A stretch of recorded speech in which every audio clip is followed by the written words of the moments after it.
আমাদের বাসার পিছনে একটি বালু মাঠ আছে। ওই বালুর মাঠে কচুরি পানার ক্ষেত আছে।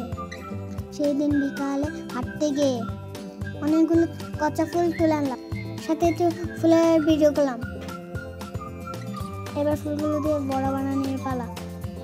আমরা ফুলগুলো ভালো করে বেছে নিচ্ছি। এবার ফুলগুলো ভালো করে ধুয়ে নিচ্ছি। এখন দোয়া ফুলের বড়া বানানোর সব উপকরণ এক এক করে দিয়ে দিলাম।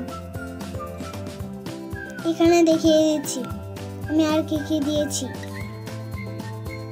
এরপরে এগুলো ভালোভাবে মিশিয়ে নিচ্ছি। ভালোভাবে মিশানোর পর এটা দেখতে এরকম হলো। চুলায় কড়াই দিয়ে পরিমাণ মতো তেল দিয়ে দিচ্ছি। তেল সম্পূর্ণ কড়াই ভালোভাবে ছড়িয়ে নিয়ে কড়াই গরম করে নিতে হবে। একে একে বড়া কড়াইয়ে ছাড়তে হবে। এপিঠ ও পিঠ ভালোভাবে ভেজে নিতে হবে।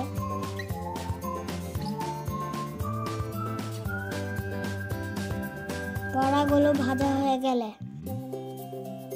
বড়াগুলো এমন দেখতে হবে। হয়ে গেলে বড়াগুলো নামিয়ে প্লেটে রাখলাম। এবার দেখি তো খেয়ে কেমন হলো। ওয়াও, মজা হয়েছে। এবার একটু ভাত দিয়ে খাওয়া যাক। ধন্যবাদ।